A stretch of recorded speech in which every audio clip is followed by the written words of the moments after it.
Welcome to our deep dive into thinking fast and slow.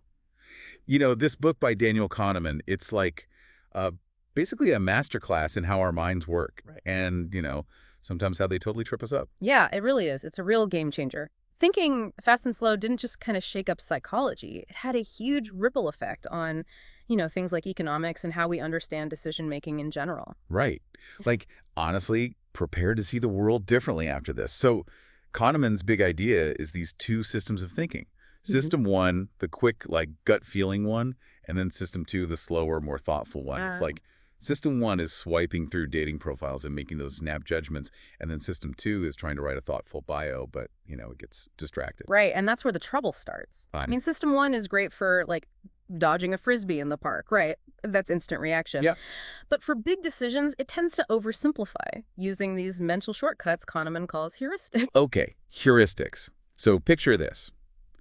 You're scrolling the news, and bam, 3 articles about bike thefts pop up. Suddenly you're like, oh my gosh, my city's become a bike thief haven, even though statistically it's probably as safe as ever. Right. That's the availability heuristic, right? Where Right. we judge likelihood based on how easily those examples come to mind. Exactly. And what's fascinating is how this plays into things like, um, investing or even everyday arguments. Yeah. Our minds just they love a good story, even if it's not statistically sound, right? Right. We ignore the base rates, the actual probabilities, because a vivid anecdote just feels more compelling.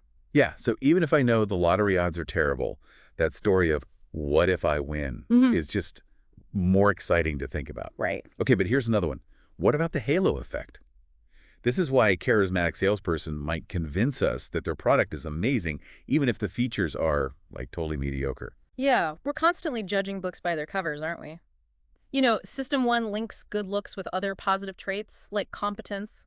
Kahneman even talks about how this impacts political campaigns. Appearances matter more than we'd like to admit. It's making me rethink every online review I've ever trusted. Right. But okay, knowing about these biases is step one.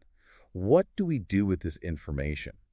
Well, I mean, I think the big thing is we engage system two more often, right? Okay. Especially for important choices. Don't just trust your gut. Slow down, gather more info, think about the long-term consequences.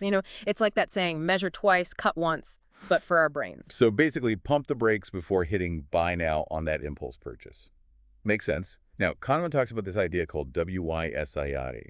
What you see is all there is. Kind of a mouthful, but I get the gist. Hmm. Our brains jump to conclusions based on limited info, like judging someone based on a 5-minute interaction. Right. And this has big implications from how we form opinions to, like you said, those snap judgments we make about people. Kahneman gives this example of a legal case presented with only one side of the story, right? Okay. People made these really harsh judgments, but then, their opinions completely flipped when they got the full picture. It's a reminder that we rarely have all the facts. So essential to hear both sides, get more data, basically be a good detective. Exactly. Feeling very Sherlock Holmes right now. And here's the kicker, WISIAD also influences our beliefs. We're more likely to believe something we've heard repeatedly, even if it's false. Repetition creates this, illusion of truth. Wait, seriously. So if I hear a rumor enough times, I'm more likely to fall for it. That's both fascinating and kind of terrifying. That's the power of marketing, right? Yeah. Propaganda, all of it. It's why fact-checking and, critical thinking are so crucial, especially today. We can't just, passively absorb information, We have to actively engage with it. Okay, that's a great segue into another big Kahneman idea, loss aversion. He says the pain of losing, say, $100 is stronger than the joy of gaining $100. Right. Like, emotionally, losses hit harder. Yeah. There's this study about coffee mugs. People who were given a mug suddenly demanded, way more money to sell it than those without a mug were willing to pay, right? Hmm. It's called the endowment effect. Ugh. We overvalue what we own just because it's ours. That explains so much about my inability to declutter. It's all emotionally valuable, even if it's just gathering dust. Right. But seriously, how does this loss aversion play out in real life? I mean, think about negotiating a salary, right? Or, selling something you've put a lot of work into. Understanding loss aversion is key. Okay. People are more motivated to avoid a loss than to achieve an equal gain. It's all about framing. So if I'm selling something, Yeah. highlight what the buyer loses by not having it, not just the gain they get. Exactly. And speaking of framing, Kahneman also highlights how, the way choices are presented can dramatically influence our decisions. Yeah. This is called framing It's effects. like, is the glass half full or half empty? Yeah. Same amount of water, but totally different vibes. Exact. But how does this play out in, like, serious decisions? Let's say there's a medical treatment, right? If you say it has a 90% survival rate, people are more likely to choose it than if you say it has a 10% mortality rate. Same info, different emotional impact. Word choice matters. So marketers are using this all the time, right? Oh, absolutely. Limited time offer. That sounds way more appealing than just sale, even if the discount's the same. It's everywhere, and being aware of it helps us be more critical consumers. Yeah. We have to ask ourselves, am I being swayed by the framing, or am I making a choice based on the actual facts? Okay, this is blowing my mind wide open. Let's talk about another fascinating concept. The remembering self versus the experiencing self. Kahneman says there's the you in the moment and then the you looking back on it later, and they don't always agree. It's like when you tell the story of, that crazy road trip, You highlight the fun parts even though you were probably stressed and lost half the time while actually experiencing it. Our memories aren't, perfect recordings. They're, edited highlights. Oh, 100%. Like, I remember concerts as these amazing experiences, but realistically, I probably spent half the time worrying about spilled drinks and long bathroom lines. Exactly.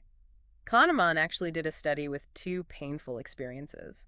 One was longer, but ended less intensely. People remembered that one as less painful overall, even though they suffered more in total. It's called the peak end rule.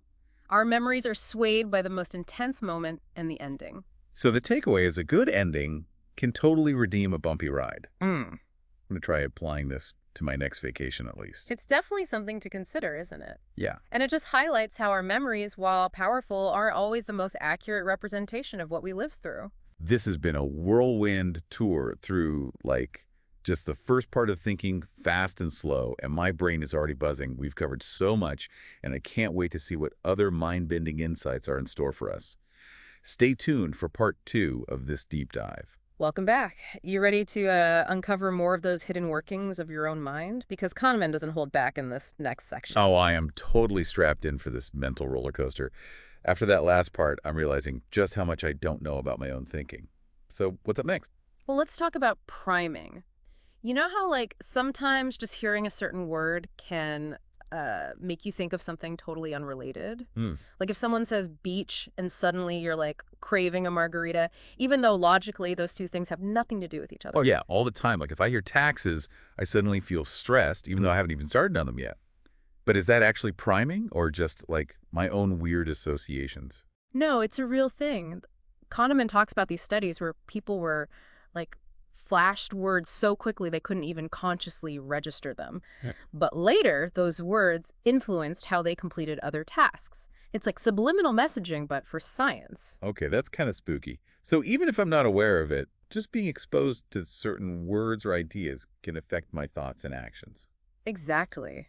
And this priming effect, it's everywhere. Hmm. Think about, advertising. They're not just selling you a product, they're priming you with associations. Right. Like a car commercial might show people laughing and having fun, so you subconsciously link that car with happiness, even if it's just a hunk of metal. That makes so much sense. Like those perfume ads with the smoldering models. Right. They're not just selling a scent, they're selling a whole vibe. Exactly. They're priming you to associate that perfume with attractiveness and desirability, and we're constantly bombarded with these subtle messages. It makes me want to be so much more aware of the media I consume. Right. It's not just entertainment. It's shaping my thoughts and potentially even my choices. Absolutely. It's all about being a mindful consumer. Okay, ready for another mind bender. Let's talk statistics. We know the law of large numbers, right? The bigger the data set, the more accurate the conclusions. Yeah. But Kahneman says we often fall for what he calls the law of small numbers. Okay, so instead of looking at the big picture, we get fixated on tiny samples and draw sweeping conclusions from them. Exactly. I meet one rude person from a certain city and suddenly I think everyone from there is rude. Exactly. We crave certainty, so even with limited data, we try to force a pattern. But as Kahneman points out, those small samples are more likely to produce extreme, unreliable results. He even found that experts in statistics underestimate the sample sizes that they need. So like reading one glowing review online doesn't tell me if that new restaurant is amazing. I need to see the overall trend. I'm sensing a theme here, slowing down, getting more information before jumping to conclusions. We're getting it. It's about challenging those snap judgments, questioning the source, and seeking a broader perspective. We all love a good story, but when it comes to decision-making, data is our friend. Okay, this next one really resonated with me from part one, that peak-end rule, right? How we remember experiences based on the most intense moment and the ending, even if the rest was kind of meh. Yeah. Like I remember a whole vacation based on that one, like amazing sunset, even though I was probably sunburned and grumpy for like most of the trip. Oh, totally. Like one bad meal at a restaurant can overshadow like a bunch of good ones. So if I'm like hosting a dinner party, should I like strategically plan a show-stopping dessert to make everyone forget about any appetizer mishaps? You're thinking like a behavioral scientist. Yeah. I mean, it's not a foolproof strategy, but Yeah. being mindful of the peak end rule can definitely help us create more positive memories and maybe even influence how others perceive an experience. Now, Kahneman spends a lot of time on how these biases show up in like the financial world, especially with investing.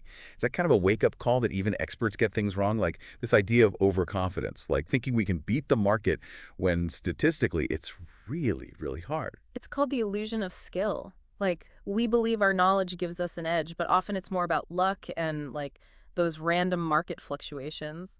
Kahneman cites studies showing that even professional investors struggle to consistently outperform the market. So even if I'm super informed, I shouldn't assume I'll magically pick all the winning stocks. Right. It's more about, playing the long game, understanding risk, and making those informed decisions, not chasing those quick wins based on gut feelings.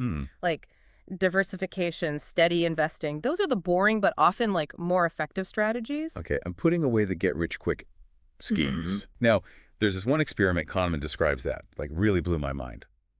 It involved a jury judging two cases.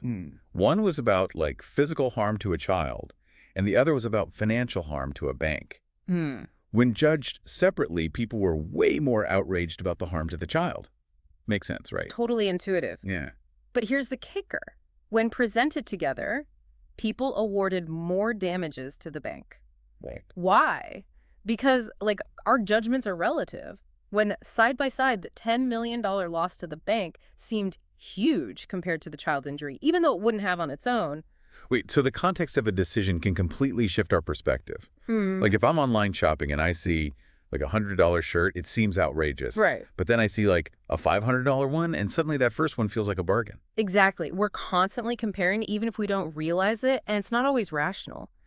Our system one loves those quick and easy comparisons, even if they lead us to like inconsistent or illogical choices. This is making me rethink my whole shopping strategy. Yeah. Now, one that I know I am definitely guilty of is the planning fallacy. Always underestimating how long things will take. Oh, we've all been there. Whether it's, a DIY project or just getting ready in the morning, we tend to be wildly optimistic. Kahneman says it's because we, focus on the best-case scenario. Imagining everything's going perfectly, and we totally forget about those potential setbacks. It's like, in my mind, cleaning my apartment takes 30 minutes, but in reality, it's more like 3 hours. And involves getting distracted by, old photo albums and reorganizing my entire sock drawer. Right. We tend to overestimate our abilities and underestimate the potential for things to go wrong. It's like we're wearing rose-colored glasses when it comes to our own plans. So what's the antidote? Should I just assume everything will take twice as long as I think it will? I mean, that's a good starting point, but Kahneman has a more structured approach. Take what's called the outside view. Instead of focusing on the details of your project, look at similar ones. Like, how long did they really take others? Use that historical data to create a more realistic timeline. So if I'm planning a trip, instead of just picturing myself effortlessly hopping between destinations, I should research actual travel times, potential delays, all the less than glamorous details. Exactly. It's about grounding our optimism in reality. Yeah. And it's also about breaking down large tasks into smaller steps. Suddenly, instead of renovate the kitchen, it's measure cabinets, order countertops, paint walls, each with their own, more manageable timeline. That makes it feel so much less overwhelming. Okay, I'm saving this outside view tip for, well, pretty much everything I do from now on. I think we all could benefit from that. Now, before we wrap up this part, let's revisit one of Kahneman's most profound concepts, that distinction between the experiencing self and the remembering self. Mm. We touched on this with the peak-end rule, but it goes even deeper. Oh, yeah. We talked about how those two selves don't always see eye to eye. Like, the me in the moment might be stressed, but the me looking back remembers it fondly. Exactly. But it's not just about memories. Kahneman argues that these two selves have different priorities and make different choices. Think about it. The experiencing self lives in the present, savoring every sensation. But the remembering self is crafting a narrative, trying to create a story that we can look back on with, pride or at least amusement. Okay, I'm starting to see the conflict here. Yeah, It's like the experiencing self might want to stay up late chatting with friends, while the remembering self is all get to bed on time so you're not exhausted tomorrow. precisely. We're constantly navigating this tension between immediate gratification and our long-term goals, Hmm. between, living in the moment and crafting that story of our lives. It's kind of a mind-blowing realization. Like, I never thought of myself as having multiple selves with different agendas, but it makes so much sense. It's a powerful lens for understanding our own behavior, isn't it? And it raises these interesting questions about which self we should prioritize and, how to find a balance that honors both our experiences and our reflections. Wow. Just when I thought my brain couldn't expand any further. This is seriously heavy stuff. We've covered so much ground in just this section of Thinking Fast and Slow. I can't wait to see what the final part has in store for us. Stay tuned for part 3, where we explore even more of Kahneman's groundbreaking insights. Okay, we're back for the final part of our deep dive into Thinking Fast and Slow. And I got to say, after parts 1 and 2, I'm looking at the world through completely new eyes. And honestly, a little suspicious of my own brain. Mhm. But all this knowledge about, our biases and mental shortcuts, where do we go from here? Well, I think the good news is just knowing about these biases is a huge step, right? Okay. Kahneman isn't saying we can eliminate them entirely. They're kind of wired into how we think. Yeah. But we can become more aware and start, mitigating their influence. So knowing my brain loves a good story, I can be more skeptical of sensationalized headlines or those too good to be true investment schemes. It's like having a mental warning system. Exactly. And, remembering that system 2, that more rational part of our brain, needs a little encouragement. Yeah. Don't just rely on gut feelings for big decisions. Slow down, gather more info, weigh the pros and cons. It's like building a muscle. The more you engage that deliberate thinking, the stronger it gets. So instead of impulse buying, I sleep on it, do some research, maybe even make a pros and cons list. Old school, but effective. Yeah, it's about finding those strategies that work for you. Sometimes it's a checklist. Sometimes it's talking it through with someone who can offer a different perspective. Yeah. The point is, don't let System 1 always call the shots. Now, you mentioned earlier this outside view that Kahneman talks about for making better predictions. Mhm.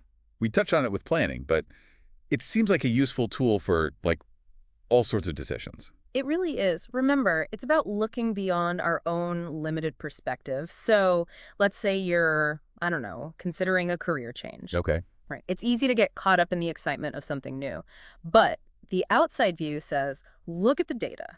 What's the average salary for this job? What's the job market like? What are other people's experiences in this field? So instead of just imagining my dream scenario, I need to do some research, talk to people who've actually walked that path. Mm-hmm. Basically, get a reality check before diving in head first. Exactly. It's not about crushing your dreams or anything. Right. It's about making, those informed choices. The outside view helps us balance our hopes and aspirations with a healthy dose of realism. It's like having a mentor, someone who's been there, done that, guiding us towards a more successful outcome. Okay, another concept that stood out was choice architecture. It sounds a bit technical, but it's basically about how choices are presented to us, Yeah, right? it is. Think about it like this. You're designing a grocery store. Okay. You could put the healthy snacks right by the checkout, or you could surround them with candy bars. Right. People still have free will, but the environment influences their choices. Oh, so it's like if I want to eat healthier, I should reorganize my fridge so the fruits and veggies are front and center Yeah. and the less healthy stuff is tucked away. Exactly. You're creating a choice architecture that supports your goals. Hmm. And this applies to way more than just grocery shopping. Kahneman talks about how, Companies can encourage retirement savings by making it the default option. Employees have to opt out instead of opt in. Suddenly, way more people save for the future. So even small tweaks to how choices are presented can have a big impact on behavior. Like we're all nudgeable, even if we don't realize it. It's a powerful tool for positive change.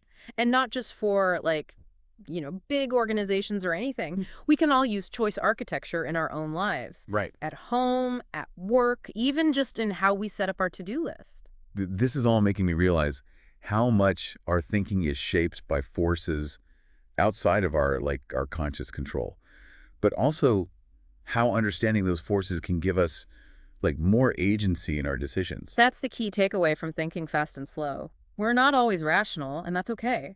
But by recognizing our biases, engaging our more thoughtful selves, and shaping our environment to support our goals, we can make choices that lead to a more fulfilling life. So it's not about beating ourselves up for our mental shortcuts. It's about using this knowledge to our advantage. It's like, thanks for the owner's manual to my brain, Kahneman. Now I can finally start figuring out all the settings. Exactly. And remember, this is just a starting point. Right. There's so much more to explore in thinking fast and slow. And I encourage you to dive back into the book, see what other insights resonate with you. What stands out most to you from what we've discussed? Honestly, it's this idea that we have these two selves, the experiencing self and the remembering self, constantly interacting, is making me think differently about, how I spend my time, what I prioritize, even how I tell the story of my own life. That's a really powerful insight, and it speaks to the heart of, what Kahneman is trying to teach us. We're complex beings, driven by emotions, memories, and these